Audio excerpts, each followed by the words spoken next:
Hi friends, എല്ലാവർക്കും നമ്മുടെ പുതിയൊരു വീഡിയോയിലേക്ക് സ്വാഗതം. അപ്പോൾ എല്ലാവരും സുഖമായിട്ടും സേഫായിട്ടൊക്കെ ഇരിക്കുകയാണെന്ന് കരുതുന്നു. ഇന്ന് നമ്മൾ വെറൈറ്റി ഇഷ്ടപ്പെടുന്ന കൂട്ടുകാർക്ക് വേണ്ടിയിട്ട് വെറൈറ്റി ആയിട്ടുള്ള ഒരു ദോശയാണ് കേട്ടോ തയ്യാറാക്കാൻ പോണത്. ഈ ദോശയുടെ പ്രത്യേകത എന്താണെന്ന് വെച്ച് കഴിഞ്ഞാൽ അതിലേക്ക് നമ്മൾ ഉഴുന്ന് ചേർക്കുന്നില്ല, അതുപോലെ baking soda, east, Eno, coconut തുടങ്ങിയ യാതൊന്നും നമ്മളിതിലേക്ക് ചേർക്കുന്നില്ല കേട്ടോ. വളരെ ഈസി ആയിട്ട് പെട്ടെന്ന് ഉണ്ടാക്കിയെടുക്കാൻ പറ്റിയ നല്ല ടേസ്റ്റി ആയിട്ടുള്ള ഒരു ദോശയാണ്. മടിയന്മാർക്കും മടിച്ചുകൾക്കൊക്കെ പറ്റിയ സ്പെഷ്യൽ റെസിപ്പിയാണ് കേട്ടോ. അപ്പോൾ നിങ്ങൾ വിചാരിക്കുന്നുണ്ടാവും ഉഴുന്നൊക്കെ ചേർക്കാണ്ട് തയ്യാറാക്കി കഴിഞ്ഞാൽ ടേസ്റ്റ് ഉണ്ടാവോ, ബാറ്റർ കറക്റ്റായിട്ട് പൊങ്ങി വരുമോ എന്നൊക്കെ അല്ലേ. അപ്പോൾ ഒരു ഡൗട്ടും വേണ്ട കേട്ടോ, നല്ല പെർഫെക്റ്റ് ആയിട്ടുള്ളൊരു ദോശ തന്നെയാണ്, നല്ല ടേസ്റ്റ് തന്നെയാണ്. അപ്പോൾ എല്ലാവരും വീഡിയോ ഫുള്ളായിട്ടൊന്ന് കണ്ടതിന് ശേഷം ഒന്ന് ട്രൈ ചെയ്ത് നോക്കട്ടോ.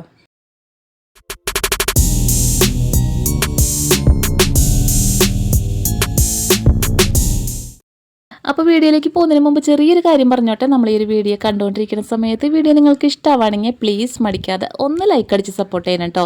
പിന്നെ നമ്മുടെ ഈ ഒരു ചാനൽ നിങ്ങൾ ഇതുവരെയും സബ്സ്ക്രൈബ് ചെയ്തിട്ടില്ല എന്നുണ്ടെങ്കിൽ പ്ലീസ് മടിക്കാതെ ഇപ്പോൾ തന്നെ ഒന്ന് സബ്സ്ക്രൈബ് ചെയ്തേക്കണേ. സബ്സ്ക്രൈബ് ചെയ്യുമ്പോൾ ബെല്ലൈക്കൻ്റെ തൊട്ടടുത്തുള്ള കുഞ്ഞേരോ ക്ലിക്ക് ചെയ്തിട്ട് ടോപ്പിലുള്ള ഓൾ എന്നുള്ള ഓപ്ഷനും കൂടി സെലക്ട് ചെയ്ത് വെച്ചോളൂ കേട്ടോ.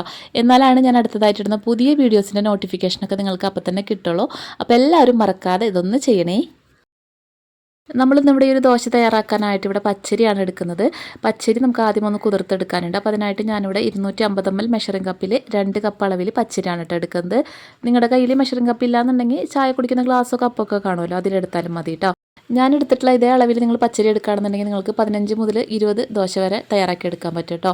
അടുത്തതായിട്ട് പിന്നെ നമ്മളിതിലേക്ക് ചേർക്കുന്നത് ഒരു ടേസ്റ്റിന് വേണ്ടിയിട്ട് ഉലുവയാണ്. അപ്പോൾ ഞാനിവിടെ ഒരു 1/2 ടീസ്പൂൺ അളവിൽ ഉലുവ ചേർത്ത് കൊടുക്കുന്നുണ്ട്. ഉലുവയുടെ ടേസ്റ്റ് ഇഷ്ടമില്ലാത്തവർക്ക് വേണമെങ്കിൽ സ്കിപ്പ് ചെയ്യാം ദോശയിൽ, പക്ഷേ ഉലുവ ചേർത്ത് കഴിഞ്ഞാലാണ് കേട്ടോ കൂടുതൽ ടേസ്റ്റ് ഉണ്ടാവുന്നത്. അപ്പോൾ നമുക്ക് ആദ്യം ഇത് നന്നായിട്ടൊന്ന് കഴുകി നന്നായിട്ട് വൃത്തിയാക്കിയിട്ട് എടുത്തിട്ട് വരാം. അങ്ങനെ നമ്മളിതിവിടെ നന്നായിട്ട് കഴുകി വൃത്തിയാക്കി എടുത്തിട്ടുണ്ട് കേട്ടോ. അപ്പോൾ നന്നായിട്ട് തന്നെ കഴുകിയെടുക്കുക. ഇത് നമ്മൾ കുതിർക്കാൻ വെക്കുന്ന വെള്ളം വെച്ചിട്ട് തന്നെയാണ് നമ്മളിത് അരച്ചെടുക്കുക. അപ്പോൾ അതുകൊണ്ട് നന്നായിട്ട് കഴുകിയെടുക്കുക കേട്ടോ. ഇനി നമുക്കിത് കുതിർക്കാനായിട്ട് കുറച്ച് വെള്ളം ഒഴിച്ചു കൊടുക്കാം.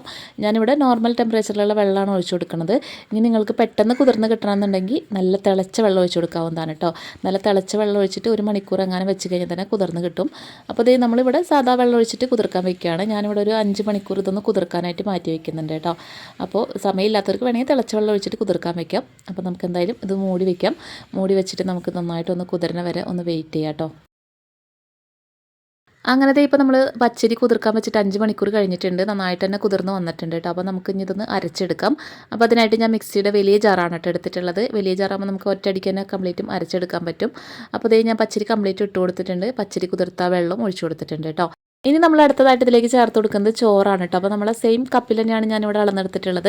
നമ്മൾ പച്ചരി എടുത്തിട്ടുള്ള അതേ അളവിൽ 1 കപ്പ് അളവിൽ ചോറ് ചേർത്ത് കൊടുക്കുന്നുണ്ട് കേട്ടോ. 2 കപ്പ് പച്ചരിക്ക് 1 കപ്പ് അളവിൽ ചോറ്, അങ്ങനെയാണ് ഞാൻ ചേർത്ത് കൊടുത്തിട്ടുള്ളത്.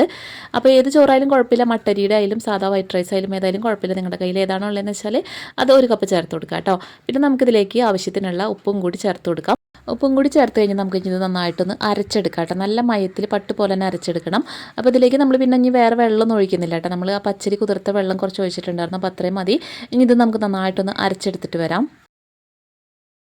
അങ്ങനത്തെ നമ്മളിതിവിടെ നന്നായിട്ട് അരച്ചെടുത്തിട്ടുണ്ട് കേട്ടോ. ഒട്ടും തരികളില്ലാണ്ട് നല്ല മയത്തിൽ പട്ട് പോലെ തന്നെ അരച്ചെടുക്കുക. അപ്പോൾ കണ്ടില്ലേ, ഇത് കുറച്ച് തിക്കായിട്ടാണ് കേട്ടോ ഇപ്പോൾ ഇരിക്കുന്നത്. നമ്മൾ ഒരുപാട് വെള്ളം ഒഴിച്ചിട്ട് അരക്കരുത്, അപ്പോൾ നന്നായിട്ട് അരഞ്ഞ് കിട്ടില്ല. അപ്പോൾ കുറച്ച് വെള്ളം ഒഴിച്ചിട്ട് തന്നെ അരച്ചെടുത്താൽ മതി. നമ്മൾ പച്ചരി കുതിർത്ത വെള്ളം തന്നെ ചേർത്തിട്ടുള്ളൂ കേട്ടോ. വേറെ പിന്നെ വെള്ളം നമ്മളിതിലേക്ക് മിക്സിയുടെ ജാറിൽ കുറച്ചൊന്ന് ഒഴിച്ചിട്ടൊന്ന് കറക്കിയിട്ട് ഒഴിക്കുന്നുണ്ട്.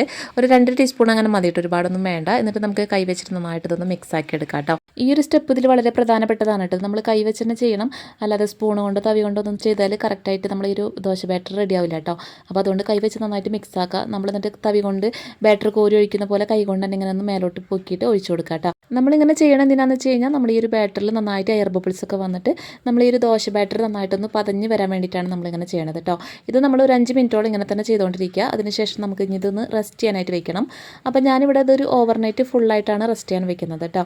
അപ്പോൾ മിനിമം ഒരു 10 മണിക്കൂറെങ്കിലും നമ്മളിത് റെസ്റ്റ് ചെയ്യാൻ വെച്ചാലാണ് നമ്മൾ ഈ ഒരു ബാറ്റർ നന്നായിട്ട് പതഞ്ഞ് വരുള്ളൂ കേട്ടോ. നമ്മളിതിലേക്ക് ഈസ്റ്റോ, ഇനോ, ബേക്കിംഗ് സോഡ അങ്ങനെയുള്ള യാതൊരു സംഭവങ്ങളും ചേർക്കുന്നില്ല. അതുപോലെ നമ്മൾ ഉഴുന്നും ചേർക്കുന്നില്ല. അല്ലാതെ തന്നെ ദോശ ഉണ്ടാക്കാനുള്ള ഒരു ട്രിക്കാണ് ചെയ്യുന്നത്. അപ്പോൾ അതുകൊണ്ട് കുറച്ചധികം ടൈം നമ്മൾ റെസ്റ്റ് ചെയ്യാനായിട്ടൊന്ന് മാറ്റി വെക്കണം കേട്ടോ. അങ്ങനെ നമ്മളെ ബാറ്റർ നമ്മൾ റെസ്റ്റ് ചെയ്യാൻ വെച്ചിട്ട് ഇവിടെ ഒരു ഓവർനൈറ്റ് ഫുള്ള് കഴിഞ്ഞിട്ടുണ്ട് കേട്ടോ. അപ്പോൾ നമുക്ക് എന്തായാലും ഇത് തുറന്ന് നോക്കാം. കണ്ടില്ലേ നമ്മളെ ബാറ്റർ കുറച്ചൊക്കെ ഒന്ന് പൊന്തി വന്നിട്ടുണ്ട് കേട്ടോ. നമ്മൾ ഒഴിച്ച ഒരു ലെവലിനേക്കാളും കുറച്ച് പൊന്തി നന്നായിട്ട് പതഞ്ഞൊക്കെ വന്നിട്ടുണ്ട്. നിറയെ ബബിൾസൊക്കെ വന്ന് ശരിക്കും നമ്മൾ ഒരു ദോശമാവിൻ്റെ ആ ഒരു പരുവത്തിൽ തന്നെ കിട്ടിയിട്ടുണ്ട് കേട്ടോ. നമുക്ക് കണ്ടില്ലേ നന്നായിട്ട് എയർ ബബിൾസൊക്കെ വന്നിട്ടുണ്ട്. നിങ്ങൾക്ക് കാണുന്നുണ്ടോയെന്ന് അറിയില്ല, അത്യാവശ്യം എയർ ബബിൾസൊക്കെ വന്നിട്ടുണ്ട്. നമ്മളിതിലേക്ക് വെറും ചോറും പച്ചരി മാത്രമാണ് നമ്മൾ ചേർത്തിട്ടുള്ളത്. പിന്നെ ആവശ്യത്തിനുള്ള ഉപ്പും, അല്ലാതെ വേറെ നമ്മളൊരു സംഭവങ്ങൾ ഇതിലേക്ക് ചേർത്തിട്ടില്ല. അല്ലാതെ തന്നെ നമ്മുടെ ബാറ്റർ കറക്റ്റായിട്ട് തന്നെ പതഞ്ഞ് പൊന്തി വന്ന് ബബിൾസൊക്കെ വന്നിട്ടുണ്ട് കേട്ടോ. കണ്ടില്ലേ ഒരുപാട് അങ്ങോട്ട് പതിഞ്ഞ് പൊന്തി വന്നില്ലെങ്കിൽ കൂടി നല്ല പെർഫെക്റ്റ് ആയിട്ടുള്ള ബാറ്റർ റെഡി ആയിട്ടുണ്ട് കേട്ടോ. കണ്ടില്ലേ എയർ ബബിൾസൊക്കെ കാണുമ്പോൾ തന്നെ അറിയാം നമ്മൾ ദോശമാവ് ഇവിടെ പെർഫെക്റ്റ് ആയിട്ട് തന്നെ കിട്ടിയിട്ടുണ്ട് കേട്ടോ. കണ്ടില്ലേ ഈസി ആയിട്ട് നമുക്ക് ചെയ്തെടുക്കാൻ പറ്റും. രണ്ട് സംഭവങ്ങൾ മാത്രമേ നമ്മളിതിൽ ചേർത്തിട്ടുള്ളൂ. അപ്പോൾ നമുക്ക് എന്തായാലും ഇനി ദോശ ഒന്ന് ഉണ്ടാക്കി നോക്കാം കേട്ടോ. അപ്പോൾ നമുക്ക് ഇനി ഒട്ടും സമയം കളയേണ്ട, നമ്മൾ ദോശ നമുക്ക് ഓരോന്നായിട്ട് ചുട്ടെടുക്കാം. അപ്പോൾ അതിനായിട്ട് ഞാനിവിടെ ദോശപ്പാൻ നന്നായിട്ട് ചൂടാക്കി എടുത്തിട്ടുണ്ട്. ഇതിലേക്ക് കുറച്ച് വെള്ളം ഒന്ന് ഇങ്ങനെ തെളിച്ച് കൊടുക്കുന്നുണ്ട് കേട്ടോ. ഇതെങ്ങനെ ചെയ്യണത് എന്തിനാണെന്ന് വെച്ച് കഴിഞ്ഞാൽ ഇതിൻ്റെ ആ ഒരു ഹീറ്റൊക്കെ ഒന്ന് ബാലൻസിങ് ആയി നിൽക്കാനാണ് കേട്ടോ നമ്മൾ ഈ ഒരു പാനിൻ്റെ. ഇനി ഇതിലേക്ക് നമുക്ക് ഒരു തവി ബാറ്റർ ഒഴിച്ചിട്ട് നമ്മൾ സാധാരണ ദോശ ഉണ്ടാക്കുന്ന പോലെ ജസ്റ്റ് ഇങ്ങനെ ഒന്ന് പരത്തി കൊടുക്കാം കേട്ടോ. നിങ്ങൾക്ക് വലിയ വലിപ്പത്തിലൊക്കെ വേണമെന്നുണ്ടെങ്കിൽ അതിനനുസരിച്ച് കുറച്ചും കൂടി ബാറ്റർ ഒഴിച്ചിട്ട് വലിയ സൈസിലൊക്കെ പരത്തിയെടുക്കാം.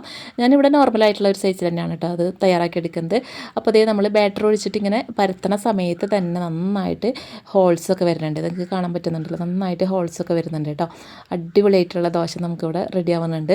അപ്പോൾ ഇങ്ങനെ ഒന്ന് ഹോൾസൊക്കെ ഒന്ന് വന്ന് കഴിയണ സമയത്ത് നമുക്കിത് ജസ്റ്റ് ഒന്ന് മൂടി വെച്ച് കൊടുക്കാം കേട്ടോ. കാരണം ഇതിൻ്റെ മുകൾ ഭാഗം ഡ്രൈ ആയി പോവാതിരിക്കാനായിട്ട് ഞാനതുപോലെ ഒന്ന് മൂടി വെച്ച് കൊടുക്കുന്നുണ്ട് കേട്ടോ. അപ്പോൾ ഇതുപോലെ ഒന്ന് മൂടി വെച്ചിട്ട് ഒരു മിനിറ്റ് കഴിയുമ്പോൾ തന്നെ കറക്റ്റായിട്ട് നമ്മൾ ദോശ ഇതുപോലെ നന്നായിട്ട് മുരിഞ്ഞൊക്കെ വരും കേട്ടോ. നന്നായിട്ട് മുരിച്ചെടുക്കണമെങ്കിൽ അങ്ങനെ എടുക്കാൻ നല്ല ക്രിസ്പി ആയിട്ട് കിട്ടും കേട്ടോ. നന്നായി മുരിഞ്ഞ് കഴിഞ്ഞാൽ നല്ല ക്രിസ്പി ആയിരിക്കും. ഇത് ചൂടോട് കൂടി കഴിക്കുമ്പോഴാണ് നല്ല ക്രിസ്പിനെസ് ഉണ്ടാവുക. ചൂടാറി കഴിഞ്ഞാൽ അറിയാമല്ലോ നോർമലി അത് കുറച്ചൊന്ന് തളർച്ചയാവും. അപ്പോൾ നല്ല ടേസ്റ്റി ആയിട്ടുള്ള സോഫ്റ്റ് ആയിട്ടുള്ള ദോശ തന്നെയാണ്. അപ്പോൾ ഇനി ഇതുപോലെ നമുക്ക് ബാക്കിയുള്ളതും ചുട്ടെടുക്കാം കേട്ടോ. അപ്പോൾ അതിന് ശേഷം ഞാനൊരു ടിഷ്യൂ വെച്ചിട്ട് ജസ്റ്റ് ഒന്ന് തുടച്ചെടുക്കുന്നുണ്ട്. ഇനി നമുക്ക് അടുത്തത് തയ്യാറാക്കാം. അപ്പോൾ അതിനായിട്ട് ഇതുപോലെ തന്നെ നമ്മൾ ഒരു തവി ബാറ്റർ ഒഴിച്ച് കൊടുക്കുക. എന്നിട്ട് നമുക്ക് സാധാരണ നമ്മൾ ദോശ ചുട്ടെടുക്കുന്ന പോലെ നമുക്ക് ചുട്ടെടുക്കാം കേട്ടോ.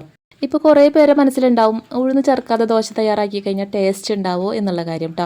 അപ്പോൾ ടേസ്റ്റിൻ്റെ കാര്യത്തിൽ നമുക്ക് ഉഴുന്ന് ചേർത്തിട്ടുള്ള ദോശ ഉണ്ടാക്കുന്ന അത്രയും ടേസ്റ്റ് ഇല്ല, എന്നാലും അത്യാവശ്യം കുഴപ്പമില്ലാത്ത രീതിയിലുള്ളൊരു ദോശ തന്നെയാണ്.